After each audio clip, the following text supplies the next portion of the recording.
Bonsoir à toutes et à tous, très heureux de vous retrouver sur le phocéen.fr ou sur la chaîne Twitch pour cette nouvelle émission, ce nouveau talk show. Quel plaisir de se retrouver, ça fait du bien après une victoire, encore très belle victoire hier de l'Olympique de Marseille en huitième de finale d'Europa League, match aller, victoire 4-0 éclatante sur le Villarreal de Marcelino, et on va prendre le temps d'en débriefer, de le débriefer, de rentrer aussi tout doucement dans la partie de dimanche, parce que ça va être un match aussi important contre le FC Nantes. Et pour en discuter, on a un beau plateau. Romain Herring vous a un peu teasé le plateau ce matin dans l'OM au café. Ils sont bien là, bien fringants. On a l'élégantissime Wagen Achotian avec nous. Salut Wagen. Salut à tous. Quelle belle paire de lunettes il nous a Ouais. concocté. Ouais, j'avais promis à mon opticien que je suis allé chercher tout à l'heure les lunettes, là, qui est un grand fan du Phocéen. Donc j'avais promis de lui faire une petite dédicace. Donc une dédicace à Benjamin d'Optical Design à Bouc-Bel-Air. Voilà, c'est chose promis, chose due et super pro. Donc voilà, je lui avais promis, chose faite. Eh ouais, t'es un homme de parole, tu as tenu ta parole, Voilà. c'est beau. Et très beau costume également, belle élégance comme Je d'habitude. vois la vie en rose. Oui, comme l'Olympique de Marseille. Il voit sûrement la vie en rose aussi en ce moment. Titi, c'est toi le boss, le grand insider de l'Olympique de Marseille. Bonsoir Salut, à Titi. tous, ça va? Ouais, bah, ça ne peut qu'aller là Ça va mieux, hein. avec ces 4 victoires consécutives. Ouais. J'imagine que tu étais au stade en plus hier soir. Oui, comme d'habitude, ouais. T'as apprécié l'ambiance un petit peu qui régnait Ces ambiances européennes ont un goût différent de la Liga. Et on dit le Wagen, le parrain Wagen, on t'a appelé comme ça, c'est Paris Chienne qui t'a attribué ce surnom. Et on a également le GOAT de l'émission, Romain Herring, qui est avec nous en visio. Salut Romain. En toute modestie, Steve. Oui, comme d'habitude. Comment ça va, messieurs? Je suis très content de faire l'émission avec Titi, ça fait longtemps. Et aussi avec Wagen, parce qu'en plus, j'ai vu qu'il y avait un débat sur Aubameyang qui me rappelle une émission du mois de septembre qu'on avait fait ensemble. On en parlera tout à l'heure. Ouais, on en parlera tout à l'heure parce que là, on va avoir la petite rivière. Vous allez voir au sommaire de cette émission. D'abord, on va revenir un petit peu sur le match contre Villarreal. Il y aura également un focus sur Aubameyang, le grand artisan de cette victoire olympienne. Et on rentrera également tout doucement. Vous ne le voyez pas encore, mais c'est sur la droite.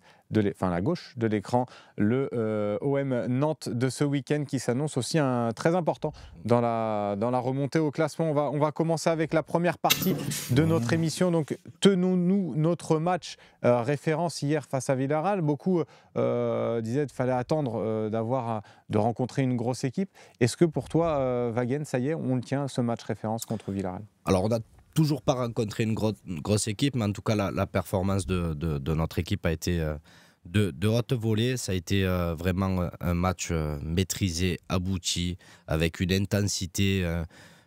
Voilà, c'est vraiment un vrai match de Coupe d'Europe. Donc, bien que l'adversaire a été de niveau assez faible, vraiment, ce que je veux retenir, c'est cette prestation XXL de l'OM. Ouais, toi aussi, Titi, tu trouves que Villarreal, c'était pas forcément une si belle équipe que ça? Parce que j'ai vu beaucoup de personnes avancer cette C'est à idée. l'image de Marcelino. C'est un peu comme l'OM quand il était en poste.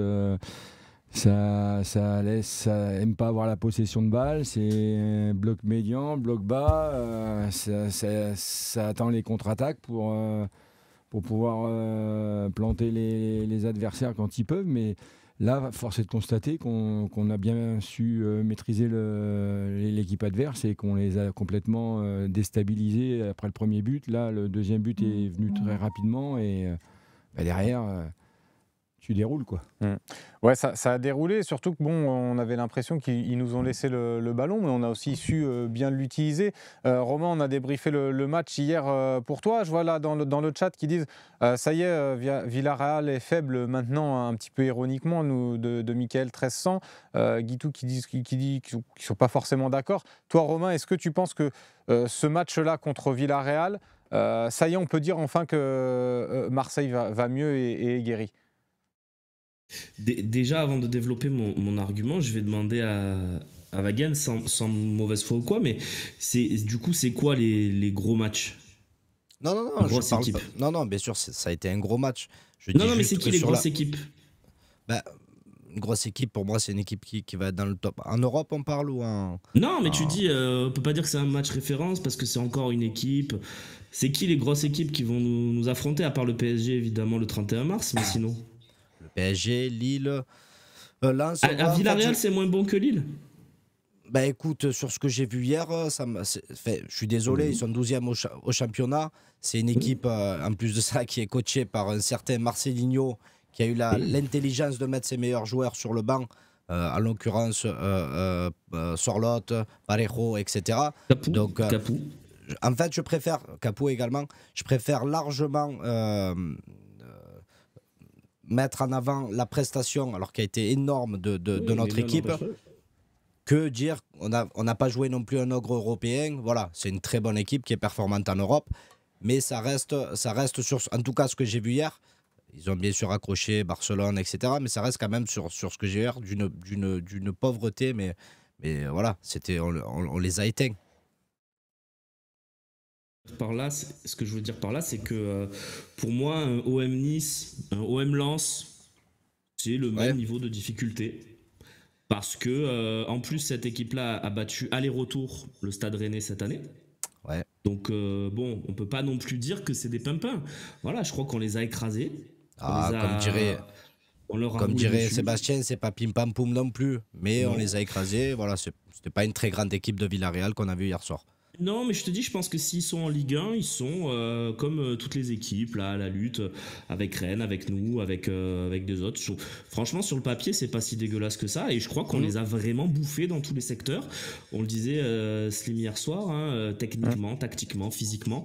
Donc pour moi, c'est même plus qu'un match référence. Et au-delà de ça, alors c'est peut-être un peu tard dans notre saison, c'est ça le regret, mais c'est pour moi la démonstration aux joueurs, c'est-à-dire que les mecs qui composent l'équipe voient par eux-mêmes qu'ils sont capables d'écrabouiller Villarreal, et donc ça te donne un élan de confiance. Un match référence, on va l'appeler comme ça, oui, je suis d'accord avec ça, moi, qui peut t'amener encore plus loin dans cette fin de saison. On avait peur des enchaînements, on va jouer, on le disait, Lille, on va jouer Lens, on va jouer Nice, on va jouer Rennes. Ben moi, ces matchs me font beaucoup moins peur depuis hier soir. Alors peut-être que je me fourvoie en pensant que Villarreal est du même niveau que ces équipes-là, moi je le pense. Et donc ça me donne espoir dans la folle série qui arrive, avec toutes ces confrontations directes qui peuvent te permettre de remonter, pourquoi pas dans le top 4. J'y croyais pas du tout avant Villarreal qu'on pourrait faire top 4. J'ai repris espoir.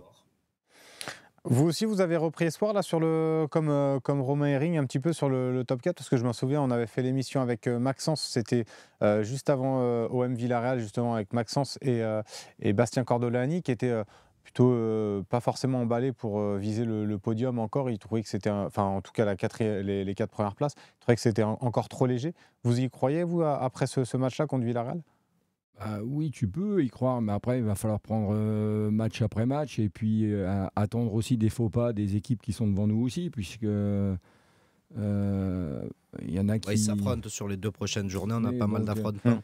Si tu gagnes contre Nantes et que tu vas gagner à Rennes avant la trêve internationale, je pense que tu peux très bien te replacer et après reprendre après la trêve internationale la dernière ligne droite là avec ces dernières journées et puis continuer la remontada au classement et pourquoi pas être dans les 4 premiers. Hein.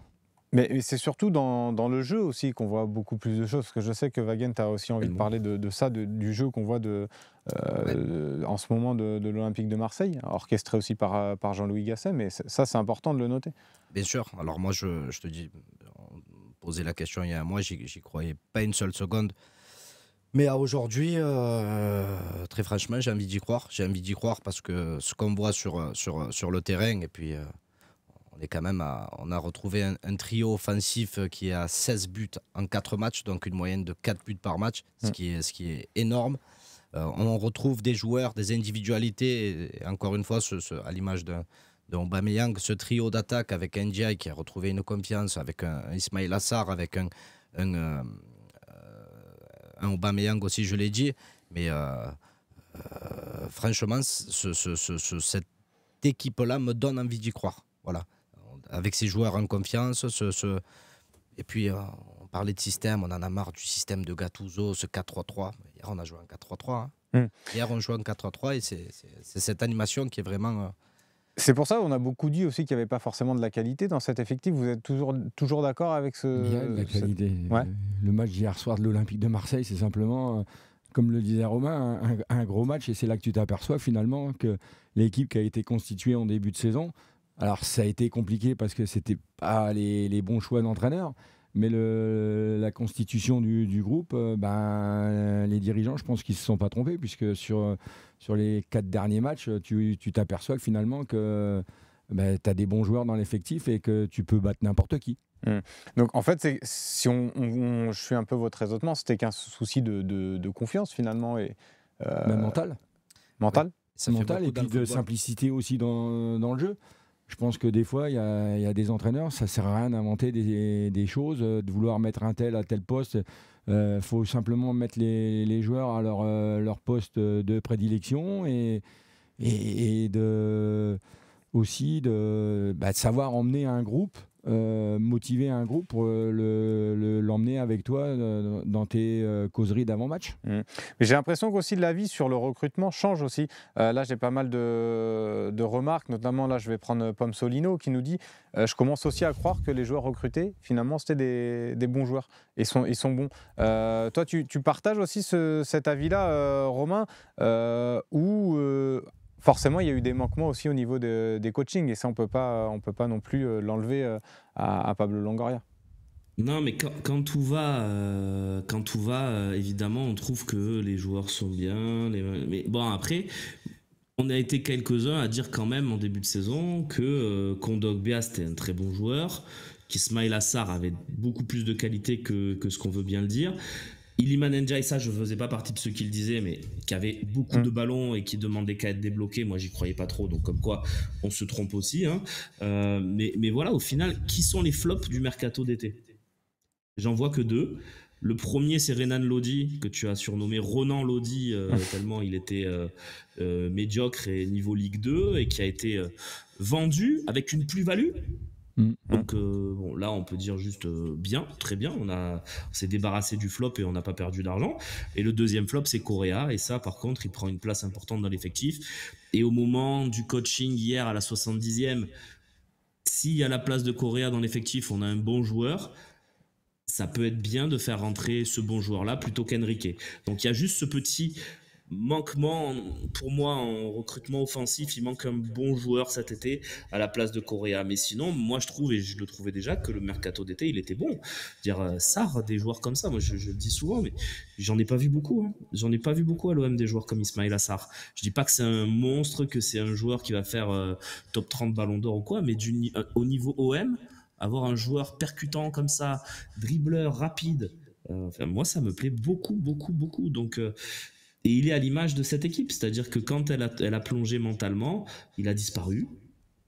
Et il a fait que il a réapparu que seulement qu'avec Gasset, quoi.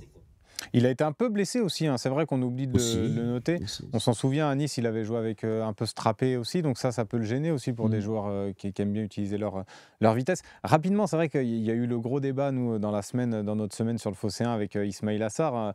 Entre Romain et moi, on n'était pas forcément d'accord. Vous, votre avis sur le joueur Ismaïla Sarr et sur ses performances, dernières performances?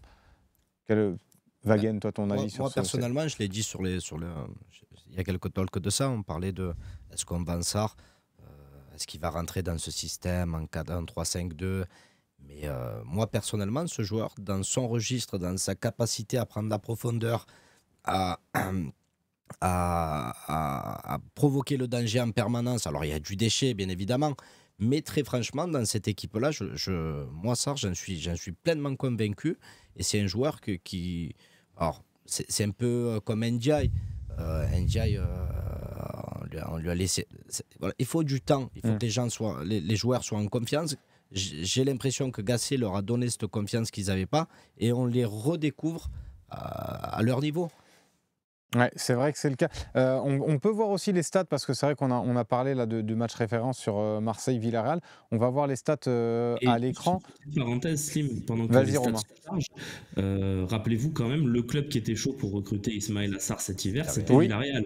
Donc, est-ce qu'on aurait eu 4-0 si Ismaïla Sarr avait évolué du côté de Villarreal hier soir?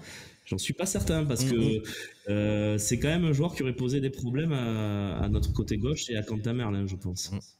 Non, mais En ouais, plus, pour moi, c'est son meilleur match hier soir de la saison, Ismaïla Sarr. Hein. Donc, il monte en puissance et je pense qu'il peut nous apporter encore beaucoup plus.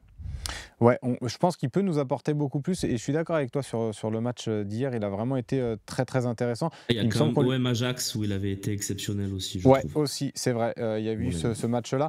Et il me semble qu'on lui a mis 8 hier sur le Phocéen à Ismaïla Sarr. Donc c'est une très très bonne note. Vérité. Et juste rapidement, les stats du match hier, pour voir qu'on a eu quand même la possession du ballon. Villarreal nous l'a aussi laissé, mais on a su l'utiliser parfaitement. 12 tirs, 5 tirs côté Villarreal seulement. Donc il y a pas eu aussi, on n'a pas aussi concédé beaucoup d'occasions. Là aussi, il y a l'animation défensive qui est intéressante, avec une charnière qui semble être toute trouvée là en ce moment pour la fin de saison. C'est Balerdi Mbemba. Un vrai patron hier. Mbemba ou Balerdi? Balerdi. Ouais. Ah oui. Vu du stade, c'était aussi impressionnant. Parce que nous, ouais. à la télé, on a tous été unanimes pour dire qu'il avait fait un match énorme. Ah bah du stade, tu vois que lui, quoi. C'est un futur grand, je pense. Bah, j'ai vu passer l'info comme quoi il y avait eu des scouts, émissaires hier soir. des scouts de l'Atlético Madrid notamment au stade Vélodrome, à vérifier quand même l'info, mais ça veut dire beaucoup aussi. Est-ce que c'est un joueur qu'il faudra garder la saison prochaine? Personnellement, moi j'étais le premier à dire je ne pouvais plus avec ce garçon-là parce que je trouvais qu'il était qu'il avait quand même de la qualité, mais qu'il était trop irrégulier, qu'il y avait trop d'errances, trop de fautes grossières pendant les matchs qui te coûtaient beaucoup de points. Et là, il a gommé toutes ces fautes-là, toutes ces bourdes pendant les rencontres. Et je trouve, à aujourd'hui, je fais vraiment mon mea culpa sur ce joueur. Je trouve que c'est vraiment le patron de la défense de l'OM. Et je suis vraiment pas étonné qu'il y ait des scouts de l'Europe entière qui viennent regarder ses performances. C'est vrai qu'on pourrait citer beaucoup de joueurs hier, mais il y a un message de ROP qui est assez intéressant parce que c'est sur la tactique du match. Très bon choix tactique de Gasset aussi. Le 4-4 de Losange en phase offensive et le 4-3-3 avec Ndiaye en faux neuf en phase défensive. Ça marche très bien, surtout avec le retour de Verretou au milieu qui a été important. Et on a notre compo type avec une tactique à 4 défenseurs. Enfin, on ne va pas trop parler parce qu'il y aura le coach chez nous, donc vous me direz aussi votre compo d'équipe. Mais c'est vrai que là, on a aussi retrouvé des hommes, des cadres, en fait, Titi, je ne sais pas ce que tu en penses. Ah oui, non, mais tu as retrouvé des cadres, que ce soit derrière, au milieu de terrain, les joueurs qui donnent leur pleine confiance au coach et sur le terrain. Donc tu vois que ça tient la route. Là, hein, et finalement, quand on disait oui, mais à 4 avec Gattuso, ils n'aiment pas jouer à 4 derrière. Et finalement, les joueurs, ils arrivent à jouer. Hein. C'est simplement une histoire de coaching, quoi, après. Hein. D'animation. Et puis après aussi de bon vouloir des joueurs. Ouais. Donc rapidement, un petit tour de table sur est-ce que c'était un match référence de l'Olympique de Marseille hier? Wagen, non? Alors, je le mettrais quand même dans la catégorie des oui, parce que dans quelques années, je pense que je vais aller sur YouTube et montrer à mes enfants ce match de Villarreal, parce que ça reste un 8e de finale de Ligue Europa, et ça a été, c'est un match qui me donnera les frissons dans quelques années. Mais je mettrais quand même un oui. Ah oui, ok, d'accord. Oui, bien sûr. Ouais. Romain, évidemment. Oui. Un grand. Oui, et c'est même de match référence sur la scène européenne de nos derniers. Depuis la campagne Ligue Europa, on n'a pas eu un match aussi abouti. Depuis la campagne Garcia Ligue Europa, pour moi. Hein. Ouais, et il y a un homme aussi qui a brillé hier soir, et on va en parler dans la deuxième partie, c'est Pierre-Emerick Aubameyang. Pierre-Emerick Aubameyang entre-t-il déjà dans la légende de l'OM? C'est vrai que le titre peut être un peu gros, un peu fort, mais j'ai vu quand même certains supporters déjà en parler de cette légende-là. On va pouvoir regarder également ses stats de la saison à Pierre-Emerick Aubameyang qui sont quand même assez intéressantes pour un joueur qui avait quand même débuté son aventure en faisant 13 journées de Ligue 1 en marquant qu'un seul but. 36 matchs, 31 titularisations, 21 buts, 8 passes décisives, toutes compétitions confondues. Et c'est également le meilleur buteur de cette campagne d'Europa League avec 9 buts et meilleur buteur sur la scène européenne de l'OM avec 11 buts.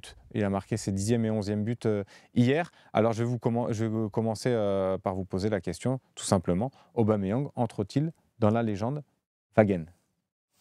Dans la légende, je pense pas, parce que c'est quand même un petit peu exagéré sur une seule saison. Et j'ai regardé quand même tout à l'heure les stats. Alors c'est celui qui a le ratio, le plus beau ratio en Coupe d'Europe. Il est à un but par match, tout simplement. Mais il est 6e, je crois, si je dis pas de bêtises, en Coupe d'Europe. 6e de quoi? Ben non.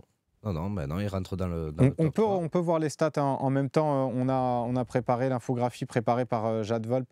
Très belle infographie de Jade Volpe sur le classement qui a été préparé également en amont par Romain Herring qui nous l'a fait ce matin dans la dépêche. C'est parfait. Ça. Et c'est 3e au classement, Pierre-Emerick Aubameyang, des attaquants de l'OM en Coupe d'Europe. 11 buts marqués en une seule campagne européenne. Il égale donc Didier Drogba, qu'on dit beaucoup dans la légende. Donc vas-y, finis Wagen sur ce...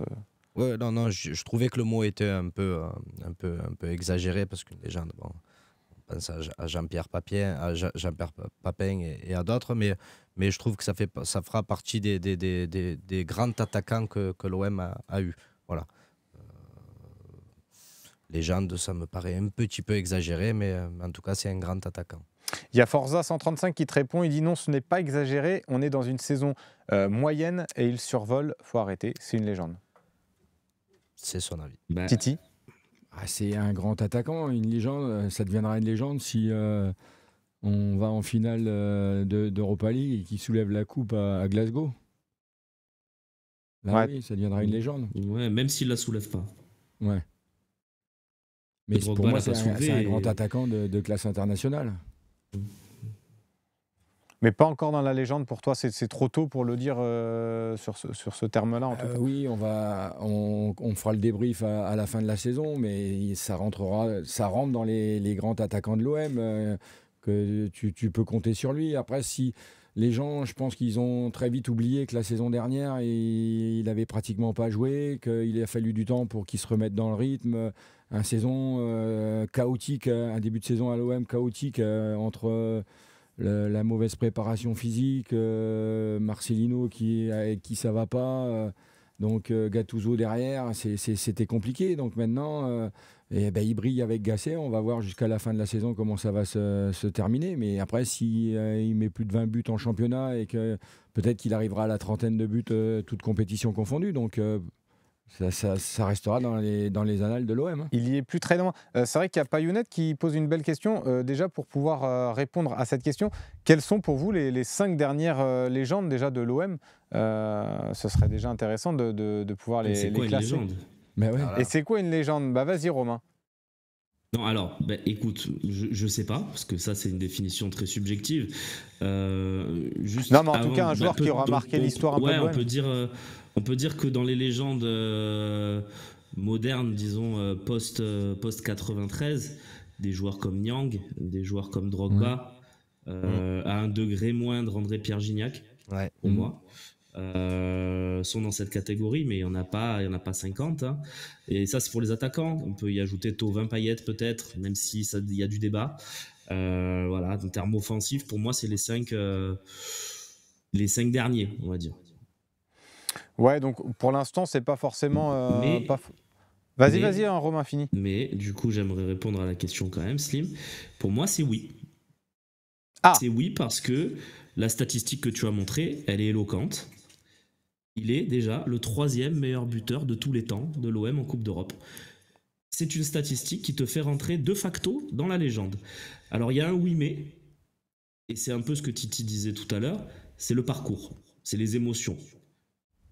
reste à voir ce qui va advenir de la suite de cette campagne. Si tu sors en prenant 4-0, 4-0 contre Liverpool en quart de finale, ben, il sera dans la légende statistique. Il sera un peu moins dans la légende des cœurs. Si par contre tu arrives à avoir un bon tirage, tu élimines les Rangers, tu fais un match épique, même si tu perds contre Milan par exemple en demi, où il met un très joli but, ben, pour moi il y sera au même titre que Drogba, parce que il aura transmis des émotions aux supporters. Et voilà, et puis après la Ligue 1 c'est autre chose. Il est un peu moins en efficacité dans ce championnat. Malgré tout, il se reprend bien. Petite pensée pour Wagen quand même, qui en début de saison nous disait s'il met ses 7-8 buts dans la saison, je suis content. Non, j'ai dit 12. 12 ? Ah bah écoute, même 12, hein, je pense que t'es loin. Et c'était en Ligue 1, ouais. Ah, c'était quoi en Ligue 1 ? Ouais. Ah bon, on nous referait l'extrait pour le plaisir. Mais bon, en tout cas, je pense qu'il a dépassé tes attentes largement. Et les nôtres, et les miennes aussi d'ailleurs. Donc voilà, l'acclimatation, elle est là. Il est encore là l'année prochaine parce qu'on fait comme si il n'y a que cette saison qui comptait pour entrer dans la légende. On verra ce qui se passera dans le futur aussi. Mais pour moi, statistiquement déjà, la stat fait qu'il y est. Oui, mais moi quand j'entends légende, c'est des chants au stade Vélodrome en ton honneur, c'est des Didier attention, Drogba. Parce que la question, c'est pas ça. Non. C'est pas est-il une légende de l'OM C'est entre-t-il dans la légende de l'OM. La légende. Oui, statistiquement, je suis d'accord. C'est très juste ce que tu as dit, mais statistiquement, il y entre. Mais après, est-ce que dans les cœurs des supporters marseillais, il commence à y rentrer? Il n'a pas les deux pieds, il a pas pleinement les deux pieds à l'intérieur, mais il commence à vraiment faire partie des très grands attaquants. Oui, il fait partie des très grands attaquants, mais justement, Romain lançait un petit peu le débat. Il faudra attendre quand même la suite et voir s'il y a une seconde saison. Et vous le gardez pour l'année prochaine? À ce niveau de performance-là, bien sûr qu'on le garde. À l'âge qu'il a aujourd'hui? Bah oui. Oui, quand même. S'il est capable de réitérer ne serait-ce que la saison qu'il est en train de faire, on le garde tous les jours. Alexis Sanchez, l'année dernière, tu gardais? Oui. Donc voilà. Moi, Aubameyang, avec ce niveau-là, je garde aussi. Mais après, il faut aussi se dire qu'Alexis Sanchez, dans le jeu, peut-être apportait un peu plus. On a vu aussi des débuts compliqués de Pierre-Emerick Aubameyang. Pardon, Romain? Il marquait moins. Ouais. Ils ont chacun leur qualité. Il a déjà dépassé Alexis Sanchez en termes de... Pour moi, il est à égalité là. Avec Sanchez, et selon ce qu'il va faire en fin de saison, il sera devant ou à égalité. Mais il ne peut pas être derrière. Moi, je pense honnêtement qu'il commence à faire quand même oublier Alexis Sanchez. Ouais. Ça a beaucoup pesé, je pense aussi pour lui. On lui parlait beaucoup de ça en début de saison, quand il ne marquait pas de but, parce qu'il n'était pas aussi influent dans le jeu. Maintenant qu'il commence à marquer, qu'il est décisif, j'ai l'impression qu'on oublie Sanchez en fait. Oui, on peut le dire. Vous avez oublié Sanchez, vous? On sait qu'il était là la saison dernière, mais on l'a recruté pour remplacer Alexis Sanchez. Donc cette saison, c'est Pierre-Emerick Aubameyang qui est titulaire à l'OM. Et de facto, on peut lui faire confiance maintenant pour empiler les buts, quoi. Ouais, parce que après, qu'est-ce qu'il pourrait faire de plus aussi sur cette saison, Pierre-Emerick Aubameyang, pour... Là, honnêtement, il porte à bout de bras cette équipe de l'OM. Dans les moments difficiles, il les a portés à bout de bras aussi. Oui. Bon, là, il est bien aidé par... faut continuer jusqu'à la fin de saison. Et il y a vraiment une chose que je voudrais aussi souligner. On parle du trio d'attaque qui est avec le retour en forme d'Ndiaye, Aubameyang, qui marquait quand même, hein, et Sarr. Mais on a vraiment une équipe avec et sans Verretou qui... On voit directement la différence sur le terrain quand on a une équipe avec Verretou. Son lien entre le milieu de terrain et l'animation offensive, ça n'a rien à voir. On passe d'un tout au tout. On passe avec une équipe qui va être crédible sans Verretou, mais ça, vraiment, c'est un des facteurs X de cette équipe. Ouais, il y en a à un moment ou un autre dans cette émission. Merci, Wagen. De quoi? J'ai pas entendu. C'est bien qu'on l'ait dit dans cette émission. Je dis c'est bien qu'on l'ait dit à un moment ou un autre, merci. Ouais, non, mais c'est vrai que c'est important de le souligner. Là, je vais prendre quelques messages aussi dans le chat qui nous parlent de cette relation-là, Aubameyang-Sanchez. Pour Cornelius, il dit maintenant, je pense que c'est Ndiaye qui doit remplacer Sanchez. Pensais, ouais. C'est votre avis aussi? C'est Ndiaye qui doit désormais montrer encore plus que ce qu'il a montré jusqu'à maintenant. Bah oui, et il est en train de monter doucement en puissance. Donc tu vois que repositionné à son vrai poste en 9,5, bah c'est un très bon joueur de football, Iliman Ndiaye. Donc à confirmer sur les prochains matchs, mais il peut très bien faire oublier aussi Alexis Sanchez si il performe sur la fin de saison. C'est ça, parce qu'il prend poste pour poste la place d'Alexis Sanchez. C'est pas Aubameyang qui est souvent décalé côté gauche dernièrement. Là, c'est... alors, Ndiaye, mais moi, une attaque Aubameyang, Alexis Sanchez. Tu as demandé si... Je pense qu'on en rêvait tous. Voilà, si ça a fait oublier Alexis Sanchez. Pas totalement quand même, parce qu'une attaque Aubameyang-Sanchez, je pense que ça aurait de la gueule aussi. Bien sûr. Non mais là où vous avez raison, c'est que si aujourd'hui je vous dis allez, rajoutez Sanchez dans cette équipe, c'est peut-être à la place d'Ndiaye. Ouais. Dans ce fameux rôle de 9,5, un peu hyperactif, ça lui ressemble tellement ce rôle, ça aurait pu coller. Mais bon, Ndiaye fait le job, hein, donc pourvu que ça dure. Mais j'ai surtout l'impression que là, maintenant, Jean-Louis Gasset aussi a trouvé son 11 type. Et il ne faut surtout pas maintenant connaître de blessures, parce que j'ai l'impression qu'un Iliman Ndiaye, c'est compliqué à remplacer. Un Sarr, ça va être aussi compliqué à remplacer. Harit, qui monte en puissance, tous Verretou. Parce que je voyais aussi le message là, il y en a beaucoup de messages dans... Ça gagne évidemment l'OM, donc tout le monde est heureux, tout le monde veut participer à l'émission. Je vais essayer de prendre un maximum de questions. Est-ce que le dernier mois de Gattuso aussi sans les milieux, c'est pas un peu dur aussi pour lui, persuadé qu'avec Verretou et Kondo à ce niveau-là, c'est différent aussi pour lui. Qu'est-ce que vous pensez de cette réflexion de Snally? Romain?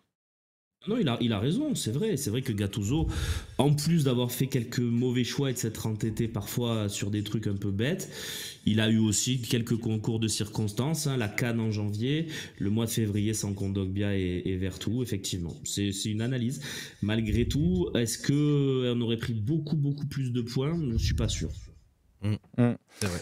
On a aussi un petit message là de R. Poupi qui nous dit, qui refait écho au débat Sanchez-Ndiaye. Ça aurait été bien de lancer Ndiaye justement progressivement cette saison en remplaçant Sanchez de temps en temps. Mais malheureusement, on ne peut pas refaire l'histoire. Donc rapidement, Aubameyang, pas encore dans la légende si je vous résume, mais il est en train d'inscrire quand même son nom dans l'histoire de l'OM. Ben, moi, franchement, tu as été très juste, Romain, là-dessus. Il rentre dans la légende statistique. Mais il commence à rentrer doucement dans nos cœurs et dans la légende, à proprement parler, on chantera Aubameyang, pas encore. Il commence à y venir, mais pas encore. Parce que je pense que tu te souviens, Romain, hier sur le plateau, Idriss, par exemple, disait pour lui, ça sera un mariage qui ne marchera jamais. Il aura beau marquer une trentaine de buts. Son avis, non, mais c'était son avis à lui. Hein. C'est pas là. Je pense que s'il nous fait gagner la Ligue Europa et qu'il marque un but à la 92e contre Liverpool, il rentrera mais pleinement dans la légende. Il aura une statue à son effigie devant le stade. Bon, en tout cas, il sait ce qu'il lui reste à faire, Pierre-Emerick Aubameyang, et on espère qu'il sera décisif dimanche, encore une fois, pour le match OM Nantes, et on va en parler dans la troisième partie de cette émission.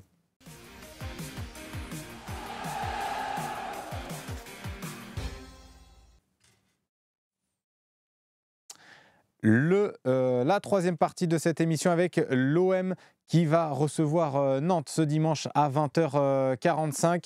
À l'Orange Vélodrome, ça sera sans supporters nantais. L'info est tombée là, il y a quelques heures, sans supporters nantais pour le déplacement jugé à haut risque. Après, il y a eu des affrontements, notamment dans les tribunes à la Beaujoire. Un supporter qui avait fait une crise cardiaque, enfin, ça avait été assez grave. Donc pas de supporters nantais malheureusement pour le FC Nantes. Un petit focus quand même, on va faire un petit focus avant de lancer cet avant-match là sur la journée qui nous attend, de Ligue 1, parce qu'il y a un match aussi ce soir. Hein.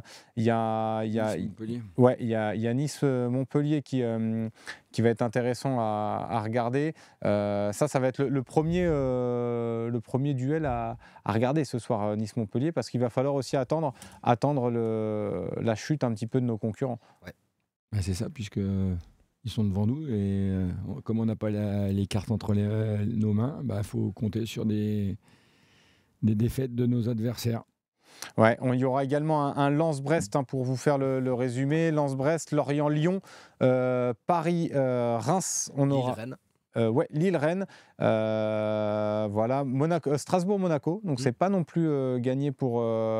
vous nous voyez où finir là, cette journée au classement rapidement, si on peut regarder le classement de la Ligue 1. 7e. À la fin de cette journée-là, ouais. Oui, puisqu'on a 4 points de retard sur le 6e. 3 points sur Lens. Ouais, on va... Voilà, 3 points. Merci à Jadvod pour le classement. Voilà, on voit Lens 6e avec 3 points d'avance sur l'Olympique de Marseille. Donc on pourrait finir 6e à l'issue de cette journée-là. Bon, en tout cas, voilà, Nice-Montpellier à suivre de très près ce soir déjà pour espérer grappiller des points. Est-ce que vous pensez qu'il faut faire tourner sur ce match-là ? Sans nous donner votre compo direct, mais non, pas du tout. Sur cette dynamique-là, il faut surtout pas la casser. Pas du tout. Moi, je pense que oui. Oui. Pourquoi, Romain ? Je pense que oui, parce que on l'a dit, tous ces joueurs-là sont indispensables. Les 11 là qu'on a vus hier. Il y a un enchaînement de 3 matchs en 8 jours. Avec donc le match contre Nantes, le déplacement à Villarreal où il ne faudra pas faire n'importe quoi non plus, et le match de Rennes qui à mon avis est le match le plus dur qui nous attend dans ces 3 matchs-là. Et je ne veux pas arriver à Rennes avec un Vertou qui a un petit pépin. C'est un exemple, mais voilà. Donc moi oui, je fais 3 changements. On va voir la compo tout à l'heure, mais personnellement, je fais 3 changements avant ce match contre Nantes et je ne mets pas Aubameyang contre Villarreal. Voilà, c'est mes choix que je ferai en tout cas. Titi, je te vois faire la moue là sur ce que disait Romain. Un 3, je sais pas. Je pense qu'il passe à Verretou pour Unai, par exemple. Non. Je pense pas. Parce que si c'est ça, voilà. Non. À la limite, Vertou pour Onana, mais à la limite, Vertou pour Onana, c'est pas celui-là non plus, mais à la limite. Mais non, Unai, non. Pas dans un match à enjeu. Merci, ouais. Bon, en tout cas, on va pas. Attends, pourquoi pas à Villarreal par contre ? Unai à Villarreal ? Non, mais pourquoi pas ? À un moment donné, il faut arrêter. Ça dépend à la place de qui. On a vu la qualité du milieu de terrain hier avec l'entrée d'Unai. Ça a rien à voir, le visage n'est plus le même. Oui, mais on n'a pas besoin de les écrabouiller au retour, tu vois. Il y a 4 buts d'avance. Tu vois, moi, par exemple, Villarreal, on en parlera certainement bientôt, mais pour moi, si tu fais Kondogbia, Unai, Harit, tu prends pas l'eau et tu mets Vertou sur le banc. Si jamais tu vois qu'au bout d'un quart d'heure, ça va pas du tout, tu fais ton changement rapide. Mais moi, je pense que c'est pas des matchs, il y a 4 buts d'avance. Voilà, tu fais 2-3 changements dans ton 11, surtout en attaque. Voilà, ça va. Mais bon, on verra ça plus tard. Mais je pense qu'il faut faire du turnover avant d'arriver sur Rennes, en tout cas, parce que la série, elle est dure quand même. Mais ça va être intéressant votre compo dans le coach chez nous parce que vous n'avez pas l'air tous d'accord là-dessus. Mais Nevesinho qui alerte quand même, attention à l'excès de confiance. Par le passé, on a déjà vécu des défaites à des moments où on ne s'y attendait pas. Par exemple, l'an dernier, passage notamment à la maison avec le match d'Annecy, on s'en souvient tous. Même le match contre Lens, là-bas, on pensait pouvoir faire un résultat. Donc attention à l'excès de confiance. Est-ce que là, sur le match contre Nantes, on rappelle leur classement, 14e, 25 points qui sont très proches de la zone rouge. Faut pas non plus trop craindre cette équipe-là. On peut voir la comp. Ouais. T'as dit quoi, Romain ? Faut les écraser. Attention à l'excès de confiance, on a dit. Non, ce sera pas. Faudra l'aborder tout en les respectant. Et après, je pense que on peut avoir le même démarrage de match que contre Montpellier, vu qu'on avait joué le jeudi aussi. Après, si Nantes n'arrive pas à ouvrir le score comme l'avait fait Montpellier, dès que tu auras marqué, je pense que on arrivera à dérouler. Donc, logiquement, ça. C'est pas forcément une équipe non plus facile à manœuvrer, cette équipe nantaise avec Bonferré. Non, mais nous non plus. Mais je veux dire, je pense qu'il ne faut pas s'attendre à un match trop facile.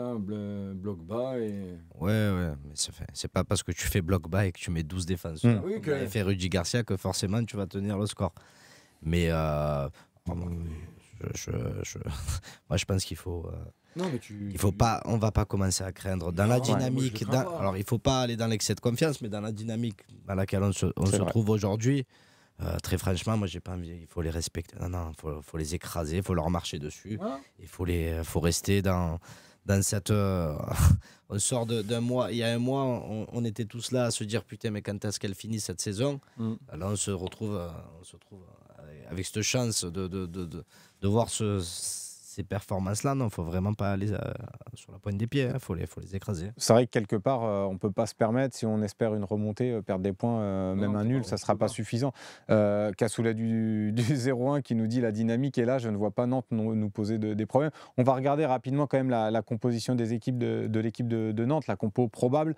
Il pourrait peut-être y avoir à cette équipe-là le retour d'Amiens, une équipe qui joue en 5-3-2, plus défensif que ce que nous on pouvait faire, avec notamment quand même, il y a des joueurs qu'on peut craindre ou pas, parce qu'il y a des joueurs qui nous ont fait mal au match aller, Romain, on s'en souvient tous, de notamment l'attaquant égyptien Mohamed.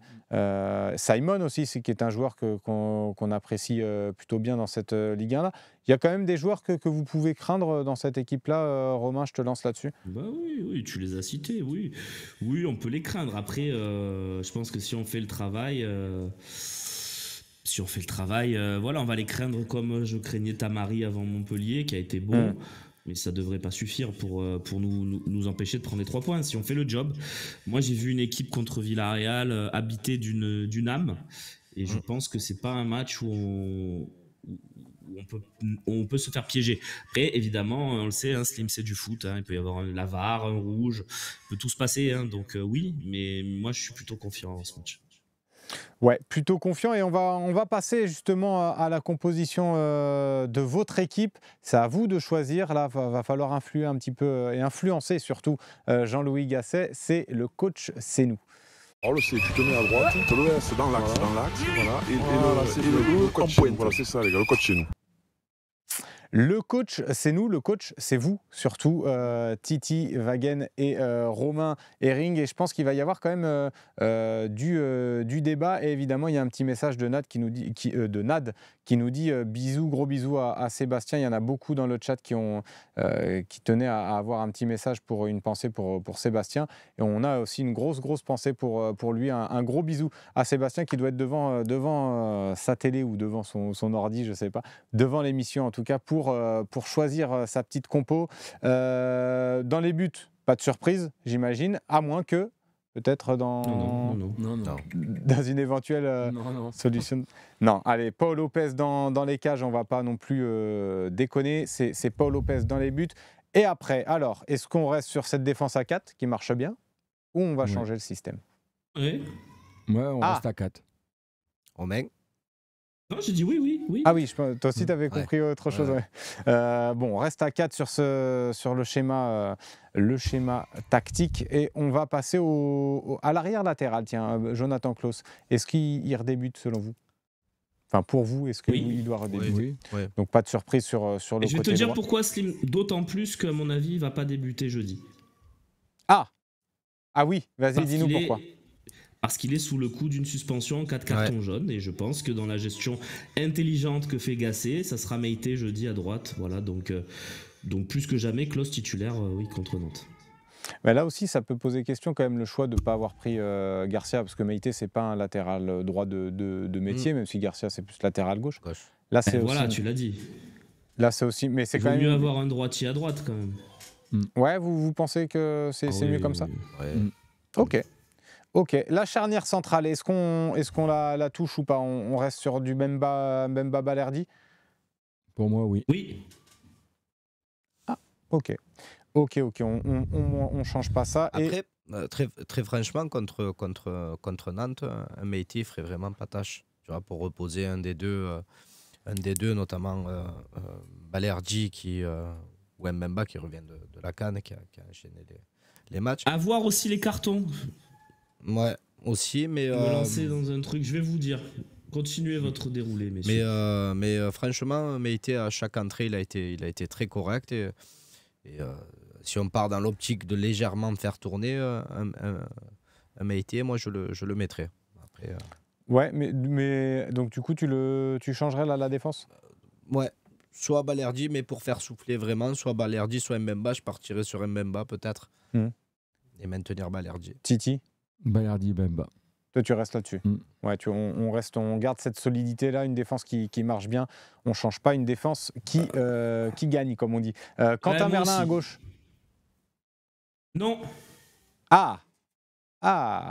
Vous êtes d'accord Non, parce avec... qu'il est trop important. Trop important, et il me le faut contre Villarreal et il me le faut contre Rennes. Donc vous êtes... Garcia pour moi. Ouais. Garcia, vous aussi? Ouais. Est-ce qu'il vous a convaincu là depuis son arrivée à l'OM? On l'a pas beaucoup vu, mais... Garcia? Ouais. Ça va. Dans son temps d'adaptation, il n'est pas non plus ridicule, quoi. Hein. Je préférais un Murillo, voilà. Pour être honnête, de l'autre côté, je préférais un Murillo, mais ça va. Qu'on a perdu jusqu'à la fin de la saison, pour rappel, 2 à 3 mois de blessure. Donc Garcia sur le côté gauche, voilà la petite surprise de votre compo, mais c'est possible que Jean-Louis Gasset fasse ça. Au milieu de terrain, on reste sur un milieu... On précise aussi qu'il est dans une série de 5 matchs d'affilée et que c'est le match numéro 3, donc ça paraît logique d'avoir un petit ajustement à un moment sur ce match. Parce que Garcia n'est pas qualifié aussi, sinon il aurait joué à Villarreal peut-être. Voilà, donc plein de petits ajustements comme ça. Mais c'est ça qui est dommage justement, de ne pas avoir pris des joueurs comme Onana ou Garcia pour cette liste de l'Europa League. Ah oui, à la place d'Enrique, c'est même une aberration. On va pas refaire l'histoire maintenant, c'est ainsi. Non mais Correa, tu pouvais pas le lever. Vague. Tu pouvais pas. Tu as déjà levé 3 mecs. Tu étais obligé d'avoir Soglo et Correa dans ta liste. Tu pouvais pas le lever.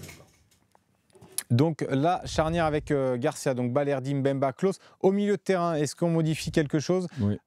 Ouais, Titi, vas-y. Gay à la place de Kondogbia, j'imagine. Pareil. Les gars, je vais vous suivre. Allez, parti sur ce changement. De toute façon, vous avez tous décidé de changer. Mais non, c'est rien que je... c'est vrai que tu n'étais pas forcément d'accord pour le changement. Non, je n'étais pas forcément d'accord parce que... Pour moi aussi, le football, c'est une question de dynamique. Et puis, tu as le match contre Villarreal qui sera jeudi prochain et où... il n'est pas qualifié, donc il va faire jouer Gay. En gagnant 4-0, tu peux quand même faire tourner. Mais avec qui peut-être, non, mais pas forcément au milieu. Je parle de l'équipe en général. Si on part sur une optique de faire tourner là maintenant... mais le problème, c'est que tu peux pas faire jouer Kondogbia 3 fois d'affilée là. Non. 4 même. Voilà. 4 même. Donc le truc, c'est que Kondogbia, moi je le veux jeudi. Tu vois, donc c'est pour ça. Et t'as Gay qui est un Kondogbia low cost. Moi, je préfère avoir un Kondogbia contre Nantes en patron qu'un Kondogbia jeudi. Mais c'est sûr qu'après, voilà, t'as ton milieu de terrain. Ton milieu de terrain. C'est une question de choix, ça s'entend aussi. Ouais. Là, on est à 2 Gay du coup, mais tu t'alignes un petit peu. Je mettrais Kondogbia. On voit que c'est le patron du milieu de terrain, c'est un sentinelle. J'ai rien contre Gay, que je trouve que c'est un joueur superbe. Mais contre Nantes, pour prendre les 3 points, voilà. Moi, je serais parti sur un Kondogbia. Donc, non, mais regarde ce que tu as fait à Clermont. Tu avais Kondogbia sur le banc. À un moment, tu as senti qu'il fallait remettre un peu de patron là dans le milieu. 60e, tu fais rentrer Kondogbia et tu reprends totalement le contrôle du match. C'est pas. C'est vrai que contre Clermont. Pardon, juste pour le Gay Vertou qu'on défend avec Titi, pour moi c'est dans l'optique de ne pas mettre Vertou jeudi pour la même raison, qui revient de blessure, ne pas lui faire 4 matchs d'affilée. Je le mets pas jeudi à Villarreal et je me laisse au chaud pendant une semaine. Mais je l'emmène quand même sur le banc, on ne sait jamais, et je le remets contre Rennes. Voilà. Pour moi, il faut vraiment qu'on ait cette gestion parce que c'est nos 2 joueurs clés. Sans un des 2, on ne peut pas faire un grand match. Et pourquoi pas Onana, nous dit l'Olive, Onana qui a un profil plus proche finalement de Kondogbia? Non. Je suis pas sûr. Non, vous n'êtes pas sûr. Je trouve que Gay a beaucoup plus un profil proche de Kondogbia que Onana. Et Gasset fait plus confiance à Gay qu'à Onana, je pense. Ouais. Gay Verretou, on est d'accord sur le milieu. Verretou, on ne l'enlève pas pour l'instant, alors qu'il était quand même en difficulté. En difficulté, je veux dire blessé, en tout cas pas en difficulté dans le jeu. Mais il a été sorti du match assez tôt. Ouais, vous êtes plutôt d'avis de le faire enchaîner. Vous êtes d'avis de le faire enchaîner comme sur je te dis, je le fais pas jeudi, moi je le mets pas jeudi, mais là...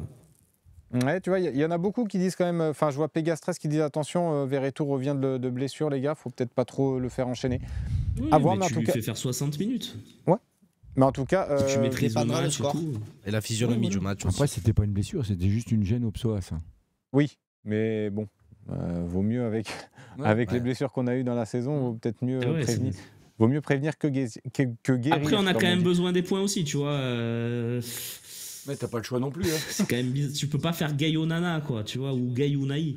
C'est compliqué. Ah oui, non, mais pourtant, c'est ce qu'on a fait à Clermont, hein, Gay Unai, Harit. Bah, mais c'est que t'es Clermont, c'est vrai. Plus faible encore.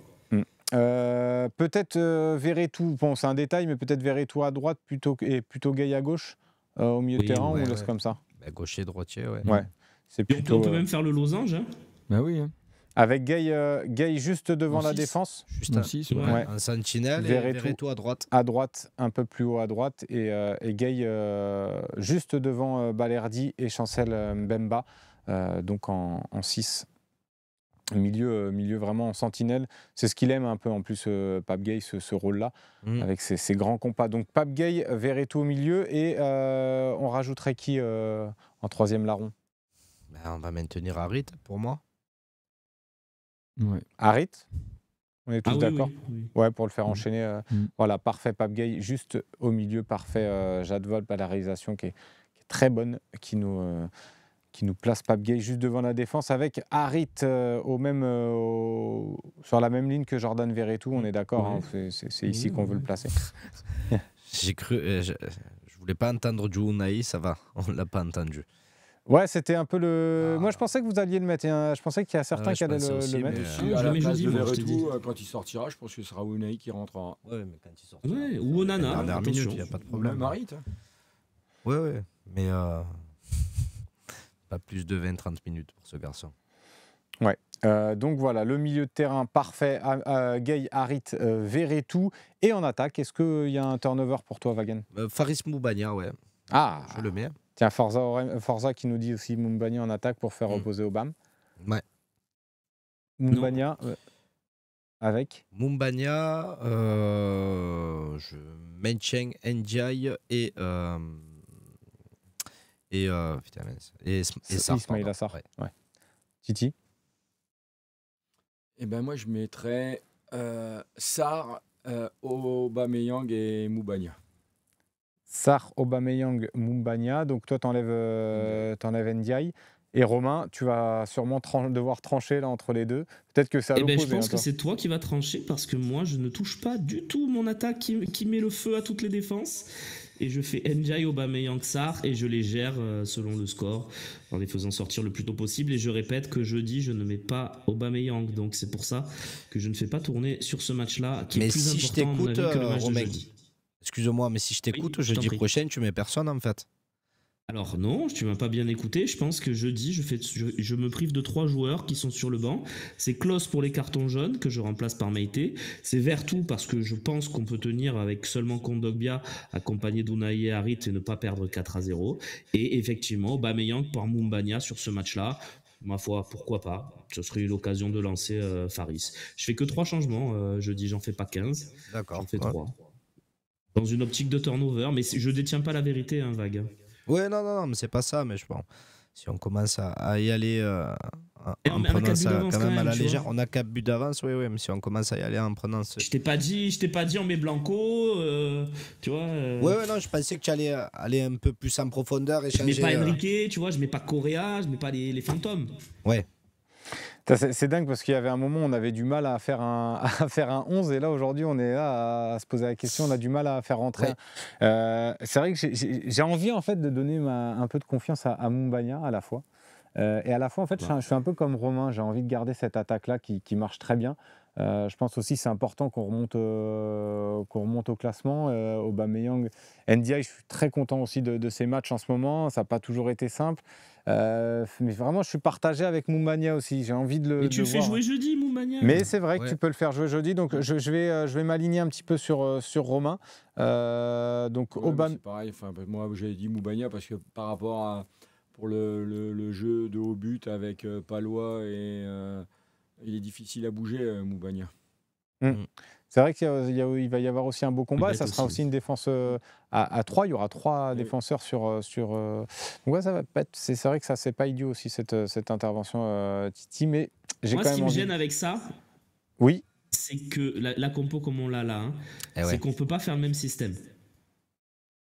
Parce que pour le coup, Il faut 2 attaquants. Mumbagna, c'est vraiment un mec qui joue devant, quoi. Mm. Je le vois pas faire des décrochages, animer un peu l'attaque, bouger de partout. Ou alors tu changes, tu dis à Aubameyang de le faire, mais Mumbagna sur le côté gauche, je suis pas convaincu. Ou alors moi j'ai une autre... Du mal. J'ai une autre alternative, étant donné qu'on joue une défense à 3, on a toujours dit qu'il faut 2 attaquants, c'est de mettre en losange, mettre Ndiaye en 10 et mettre Mumbagna et Aubameyang devant et faire reposer Sarr. Ouais, du coup, tu te sépares un peu de Sarr aussi. Ouais. Ça peut être une solution de jouer à 2 devant avec Aubameyang et Mumbagna et de faire souffler Sarr. Moi, c'est dommage de changer un truc qui fonctionne vraiment, vraiment bien. Il changera peut-être rien du tout. Peut-être qu'il va rien changer. C'est vrai qu'aussi, Jean-Louis. Mais là, c'est votre compo, hein, de toute façon, c'est ce que vous voulez. Donc, on va faire basculer Aubameyang. On va laisser comme ça. On va juste remplacer Mumbagna par Iliman Ndiaye.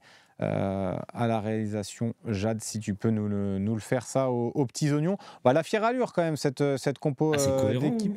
Cette compo d'équipe, il y a juste le petit Merlin qui va être sûrement déçu de ne pas jouer contre ses anciens coéquipiers. Tu ne sais pas qui joue pas, tu peux le faire rentrer aussi, Slim. Oui, non, mais bien sûr, mais pas titulaire. À l'affect, pas titulaire. C'est pour ça, comme tu dis, Titi, c'est possible que Jean-Louis Gasset ne change rien du tout à cette compo-là. Donc on verra. En tout cas, là, cette compo... Juste, Slim, je suis persuadé, comme Titi, que Gay va débuter. Oui, je pense que ça, il n'y a pas trop de doute. Il n'y a pas trop de doute parce que comme on n'a pas Gay en Europa League, Kondogbia, on sait très bien qu'il ne peut pas non plus enchaîner trop de matchs. Il ne faut pas prendre le risque par rapport au prêt avec Rennes, même s'il y a la trêve derrière, de le faire enchaîner, qu'il fasse une rechute et que tu le perdes pour X semaines derrière. Tout à fait. En tout cas, voilà, une belle compo d'équipe. Merci Jade. Voilà, avec Ndiaye en plus en faux neuf, c'est parfait ce que tu nous as fait, Jade, la réalisation.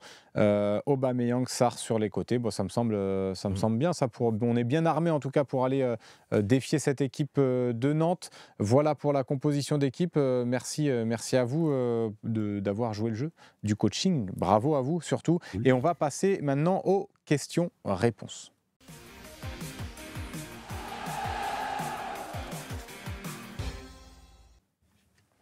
Les questions-réponses de nos amis là sur le site Le Phocéen qui nous ont posé pas mal de questions. N'hésitez pas aussi sur Twitch à en poser. Je vais essayer de les noter et d'en relayer un maximum. Titi qui rigole avec la question de Zakozak, le fidèle Zakozak qui pose toujours sa petite question. Tu préfères éliminer Liverpool en Ligue Europa ou battre Paris en championnat? C'est du foot fiction un petit peu parce que Liverpool, on ne sait même pas si on va les jouer. Mais dans l'idée. Titi. Battre les deux. Là, tu joues pas le jeu de Zakozak, Titi. T'as pas le droit, tu préfères ça. Ouais, là, tu dois choisir. Battre Paris en championnat. Ok. Ah, Wagen, t'es pas d'accord? Mais pas du tout. Pourquoi? Déjà, on sait la saveur qu'a la Coupe d'Europe à Marseille. Éliminer Liverpool, ça serait un exploit. Un exploit extraordinaire. Ça ferait vibrer toute notre ville. Ça rentrerait dans la légende. Ça rentrerait dans la légende, comme le match, comme le fameux but de Valbuena. Et ça nous placerait aussi quasiment aux yeux de l'Europe, éliminer Liverpool en bonne position pour aller jusqu'au bout. Donc, moi, et puis, ça veut dire qu'on aurait passé un tour de plus, donc on serait au moins en demi, voire en finale, parce que ça dépend quand tu les tapes. Donc moi, je suis avec toi, Wagen. Merci, Romain. Donc, battre plutôt Liverpool, ça me semble plutôt... c'est vrai, ça voudrait dire demi-finale. Après, dans l'opération remontada en Ligue 1, c'est vrai que battre le PSG, ça te ferait beaucoup de bien. Mais bon. Ouais, mais ça ne veut pas dire que tu perds contre le PSG non plus, dans la question de Zakozak. Eh oui. Éliminer Liverpool ou battre le PSG. Ouais, bien sûr. JPM43 qui nous dit sincèrement qui croyait en Gasset, alors comment expliquer cette transformation olympienne alors que personne croyait finalement en Jean-Louis Gasset? Moi le premier d'ailleurs. Et moi le premier bis. Moi le deuxième 3. Titi, toi t'étais de ceux qui croyaient un peu en Gasset? Après c'est un très... On en a parlé en plus tout à l'heure. Très bon numéro 2. C'est pas... il a pas eu spécialement. Si, à Saint-Etienne en numéro 1, il avait fait la première saison, il avait été pas trop mauvais, mais après, il est très fort mentalement, surtout dans ses causeries d'avant-match. Donc, et puis après, c'est un peu le. Alors, pas du tout dans le même style d'homme, parce que faire la comparaison entre. Non, avec Sampaoli, qui était très paternaliste avec le groupe et les joueurs. Il l'est aussi là avec les joueurs aussi, donc et les joueurs aiment bien ça parce que finalement c'est des grands enfants aussi, hein, les joueurs, donc ils aiment bien être rassurés. Tu fais de la simplicité, tu fais jouer les joueurs à leur vrai poste. Mais comment expliquer cette transformation? Moi, je la situe, elle est uniquement, elle est quasiment mentale. Voilà. C'est la confiance qui a été redonnée. Parce que je suis même pas sûr que ce soit un grand tacticien, tu vois. En tant que numéro 1, je parlais. Mais il n'est pas là pour leur apprendre à jouer au football. Hein. Voilà, quand tu as des professionnels. Ouais, après, il y a quand même des options tactiques. Hein. Dans chaque match, il y a des trucs tactiques. Ouais, c'est vrai. J'ai pas envie qu'on le simplifie au papy gentil qui leur dit c'est bien les gars. Non, mais il y a pas des trucs tactiques. Regarde, prends le premier match. Prends le premier match contre Donetsk. Première consigne, c'est on joue long. On s'arrête de faire des relances à la con où on fait circuler le ballon derrière. On a Faris devant, poum, on lui envoie le ballon. Qu'est-ce qu'on fait? On a gagné 40 mètres de terrain sur la première mi-temps en termes de possession. Mais ça, c'est une option tactique. Alors, c'est pas, évidemment, on n'est pas sur 2 herbies, voilà. Mais moi, je trouve qu'il faut aussi souligner, le mec, il les a remis à l'endroit mentalement. On parle d'Njay, on parle de ça, évidemment, c'est une évidence. Mais je trouve que tactiquement, il y a des choses. Le faux neuf, il y a quand même des idées, quoi. Le faux neuf avec Sarr et Aubameyang qui piquent dans l'axe, c'est quand même des... Moi, je trouve que il connaît le football. Il connaît le football. Puis la simplicité du football. Hein, ça sert à rien d'inventer des choses aussi. Hein. Non, c'est vrai, mais c'est assez juste ce que dit Romain, et je trouve que c'est important qu'il quand même il fasse un petit rappel à l'ordre, parce que c'est vrai qu'on entend beaucoup, c'est uniquement un coach mental, il est arrivé, beaucoup de blagues sur son âge aussi. C'est quand même un entraîneur qui a des références, quand même, déjà, il y a beaucoup de joueurs qui ont vanté ses mérites, et comme le dit Romain, on a vu tactiquement qu'il y a eu aussi beaucoup de choses de fait d'intéressantes dans les matchs. Il le dit, Sarr qui repique dans l'axe, mais c'est aussi pour laisser la liberté à Klose et Merlin de se projeter. Ça, c'est des vrais coups tactiques aussi, finalement. Mais comme tu dis, Titi, c'est simple et ça paye. Question de Daniel Van Gluten. Messieurs, à vous écouter, on se rend compte que l'on a un milieu fourni avec plusieurs configurations possibles. Est-ce qu'il ne faut pas tout donner en Europa League et assurer la 6e place en Ligue 1 avec l'expérience de Magic Tonton Gasset? Mon avis, si la 5e place est jouable, ce sera grâce à l'Europa. Merci d'avance. Donc, est-ce qu'il ne faut pas tout miser en fait sur cette Europa League, sur notre fin de saison? C'est compliqué. C'est dur. Hein. Bonne question de Daniel Van. Ça dépendra du tirage aussi après. Ouais, et puis il reste que 6 matchs d'Europa League si tu veux la gagner. C'est pas non plus. Moi, je dirais qu'il faut prendre les matchs après les uns après les autres. Tu nous fais du Didier Deschamps là. Ouais, non, je pense que voilà, on a un quart de finale qui est une super performance qui est 99% qui est acquis. On a un championnat où on n'est pas largué non plus. Donc moi je pense qu'il faut tout donner dans les 2 compétitions, et je pense qu'on a, avec cette dynamique, et on a quand même un effectif qui n'est pas non plus... on a quand même un effectif fourni. Je pense qu'on a la capacité de bien faire dans les 2 compétitions. Après, est-ce qu'il faut en favoriser une l'autre? En tant que Marseillais, je te dirais un peu plus l'Europe. Le truc, c'est que si on n'avait pas fait la diff sur Villarreal, la réflexion, pour moi, elle s'entend totalement. Est-ce que tu privilégies Nantes ou le match à Villarreal? Il y a une vraie réflexion. Tu vois. Est-ce que tu fais pas justement le Onana Gay sur Nantes parce qu'il y a Villarreal derrière et qu'il faut que tu gagnes le match?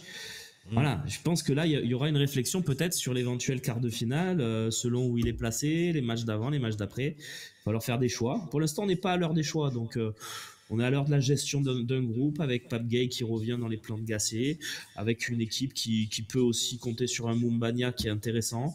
Voilà, donc profitons de ça. On a du choix, donc choisissons. Nico Pépouze qui nous dit: si vous deviez changer que 3 titulaires l'année prochaine, qui enlevez-vous? Bonne question.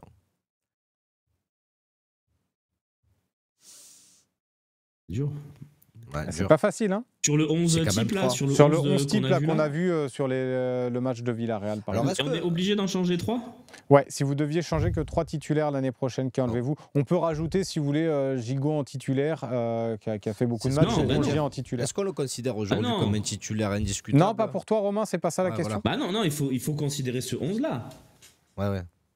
Moi, je changerais Kondogbia. Ok. Je changerais Kondogbia parce que c'est quand même assez souvent blessé. En numéro 1, c'est sûr. Après, Quentin Merlin, non, je ne changerai pas. Balerdi, à moins qu'il y ait une offre à 40 millions, je ne change pas sur ce que je vois sur cette année-là. Non, Romain? Ah non, mais je suis d'accord. Moi, j'allais te dire Lopez. Ouais, moi aussi. Ouais, c'est ce qui ressort, hein, beaucoup, C'est Paul vrai, Lopez. ouais. Moi, Putain, suis je en l'avais numéro- oublié, en celui-là. numéro un, Et je dans change Lopez, moi. Je l'avais oublié. dans l'optique de grandir, je trouve que prendre un ailier gauche très très très fort peut être intéressant. Donc sortir soit Harit, soit Ndiaye du 11 type. Mais j'aimerais quand même les garder les deux dans l'effectif. Voilà. Mais je pense qu'un ailier gauche de très haut niveau, ça serait super. Voilà. Donc, ouais, si je vous écoute, c'est du Lopez, Harit et Kondogbia. Ou Ouais. Ndiaye. Ou Ndiaye. Ndiaye. Ah oui, Ndiaye aussi, d'accord. Harit Ah ou non, moi, Ndiaye, Ndiaye, selon je- l'option que Ah tu oui, fais. Harit, Ndiaye, Ndiaye. je ne change pas Ndiaye. Hein. Mais ça dépend Ndiaye comment tu commence. joues. Oui, mais il commence à être en pleine bourre. Mais moi, Ndiaye, je pense que c'est un des derniers que je changerai du 11. En tout cas, J'ai du... Oui, Instant T. non, mais j'ai du Lopez, Klose et Aubameyang, tiens. Aubameyang, non, on peut pas. Non, vous le gardez? après, c'est toujours pareil. Il faut voir est-ce que Aubameyang il va dépend pouvoir réitérer. ouais. s'il y a une offre conséquente. Si tu as une offre d'Arabie Saoudite de 20 millions pour Aubameyang, c'est toujours pareil. Tu le lâches ou pas? Bah, si une grosse offre arrive pour Pierre-Emerick Aubameyang, vous faites quoi, justement, nous dit Fademeuse? 20 millions, 34, 35 ans. Tu es obligé de lâcher. Tu es obligé. T'es obligé? Tu es obligé. Obligé. Tu es obligé. Mm. Bah, après, ça dépend si le gars il a envie d'y aller ou pas aussi. Oui, je pense que oui. Tu l'accompagnes. Tu dis, tu l'accompagneras. Oui, mais il y va, je pense. J'ai vu une question passer de Alx, que c'était pour Romain, je l'ai perdu, mince. Si, voilà, dommage. c'est juste une petite question, c'est pas sur le côté Compris, sportif, c'est vas-y. vraiment sur le Phocéen. Pourquoi il n'y a plus la partie sur les paris Unibet dans le talk, on me demande, c'était chouette. Et en plus, vous donniez des tuyaux et vous faisiez un classement. Oui, c'est simple, c'est que dans le contrat qui est défini avec eux, il y a le pari du jour que vous aurez dimanche avec une très belle dépêche concoctée par l'équipe du Phocéen, dimanche à 9h, remontée vers 16h. Voilà, vous aurez les 3 paris de la rédac sur le match et c'est ça le contrat avec Unibet, c'est tout simple. C'est vrai que c'était bien cette petite race Unibet. S'ils veulent nous sponsoriser une partie du talk, je pense que Seb sera d'accord avec grand plaisir. Voilà. Voilà pour la réponse de Romain. Mais je parle pas à sa Eric. place, hein. Je préfère qu'il réponde lui-même la prochaine fois. Bien sûr. On va Pas prendre de une risque. dernière question parce qu'il est déjà 19h08, ça passe vite et on va quand même libérer Wagen qui a affaire et qui doit rendre ses lunettes qu'il a empruntées tout à l'heure. Zach Kozak, c'est quoi pour vous un bon parcours en Ligue Europa? Et j'ai vu aussi des questions passer. Ce serait quoi votre tirage idéal pour les quarts de finale? Attention, on n'est pas encore qualifié, il ne faut pas non plus... Mais quand même, ce serait quoi? Pour moi, c'est Glasgow. hein. Alors, Glasgow. ils sont encore une fois, nous on est presque qualifiés, les autres pas encore. hein. Mais ça serait, à part Liverpool, mais ça serait Glasgow. Oui. Glasgow, dans les équipes, on va dire, les plus. Puis à Fribourg aussi. Et Benfica. Sporting aussi. Et Sporting. Sporting, ouais. Alors Sporting a fait. Match nul. Ouais, mais partout. l'Atalanta est plutôt en ballottage favorable.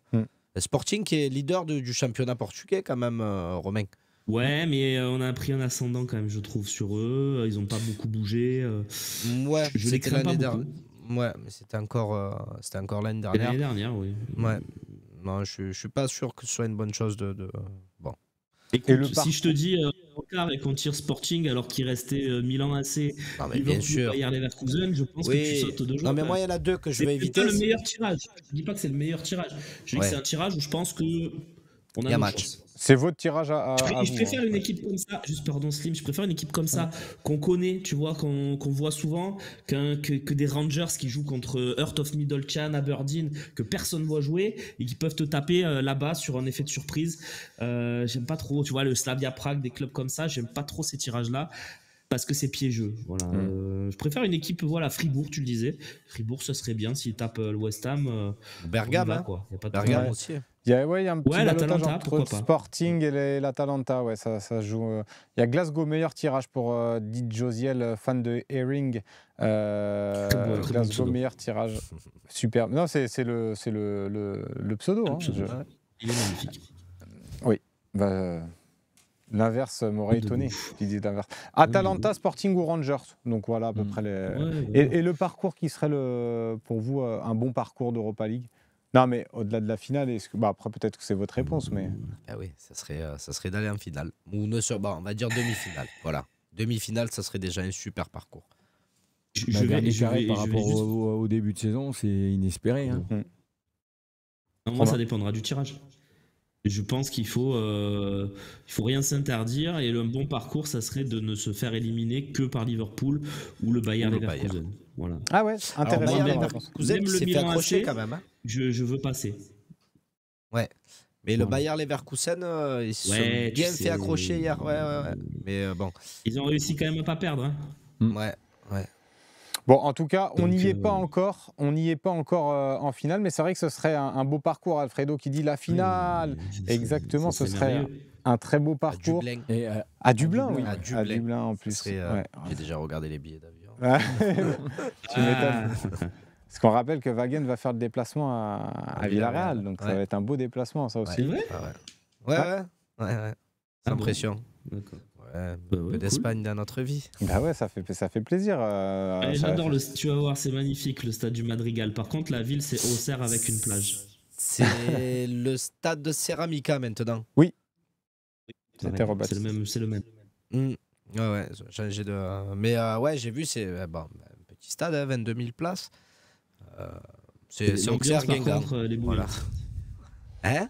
Ouais, l'ambiance, ça va être sympa, tu vas voir, c'est sympa comme Ouais, déplacement, c'est l'une je des pense. plus belles ambiances d'Espagne, je pense, avec la Ah Real oui, Sociedad aussi. C'est des ambiances Et sympas. Bilbao. Ouais, Bilbao Bilbao, aussi, ouais. à San Mamés, Spécial, ouais. c'est très très beau. Très très beau. Titi, tu vas regarder où le match retour? Tu seras à Villarreal aussi? Non, Marseille. Marseille. Je Ok. t'amène avec moi, Titi, si tu veux. Je peux pas, par rapport à mon entraînement, je peux pas. Ah ouais. Ça va. Et c'est vrai, parce que dis-nous quand même ce que tu prépares, Titi, dans quelques mois maintenant. Le marathon des sables. Ça, c'est impressionnant. Ça. Ouais. Et ça fait combien de temps que tu le prépares? Depuis septembre 2023. Et objectif? Il n'y a pas d'objectif. Finir. Le De finir. finir. Le Ouais. finir. Et puis après, C'est dans ma exceptionnel. catégorie, si je suis sur le podium, je serai content. Exceptionnel. Ça, c'est vraiment top. Parce que Je ne le savais pas, Titi, énorme respect. Ouais. Respect. Je ne sais pas si tu savais pas. connais, mais j'écoute beaucoup le podcast dans la tête d'un coureur. Je ne sais pas si tu connais, Titi. Ouais. C'est vrai qu'ils en ont déjà parlé. Ça va être très dur. Mais tu as beaucoup de courage, en tout cas, de le faire. Et c'est Tu assez peux rappeler ce que impressionnant. c'est, peut-être? C'est 120 km en 3 jours. À pied? En courant. Oui, à pied, bien sûr. Non, il 120 va. km il de prend- course. 120 km de course, donc il y a une étape, la première étape c'est 30 km, la deuxième étape c'est 60, un jour de repos et la dernière 30 km. Et c'est où? Rappelle où Au c'est. Maroc, dans le sud du Maroc, du côté de Ouarzazate. Mm. Et c'est une course qui se fait en autonomie totale, donc tu transportes ton eau, ta bouffe. Et voilà. Et comment ça se passe, du coup, la préparation? Tu te prépares comment? Tu prépares tout ça, justement, en amont, là Non, j'ai un coach, j'ai une équipe qui me prépare. Après, j'ai une transformation, puisque j'avais commencé déjà l'année dernière, mais beaucoup s'en sont aperçus, mais j'ai perdu 50 kilos. Ouais. C'est Et dingue. la semaine dernière, j'ai fait... J'aimerais bien. Ouais. La semaine dernière, j'ai fait Marseille-Cassis et Cassis-Marseille. On a fait l'aller-retour. Bravo. 30... Ouais, en courant. En courant. Ah, c'est beau. Ça fait 30 bornes, on l'a fait en 3 heures. Bravo. Bravo, franchement, c'est grand respect parce que c'est vraiment une Et belle. puis on le fait surtout pour la bonne cause, pour les enfants hospitalisés et puis pour les enfants d'un foyer du Bois-Fleuri dans le 10e à Marseille. Voilà, c'était important aussi de Ouais, c'est préciser surtout pour, cette initiative-là. On pourra suivre un peu ton aventure sur les réseaux? Tu as prévu des trucs? Oui, surtout sur mon compte Instagram, va y avoir un documentaire qui est fait aussi, Super. qui sera diffusé le 22 novembre 2024 Ok. au château La Busine.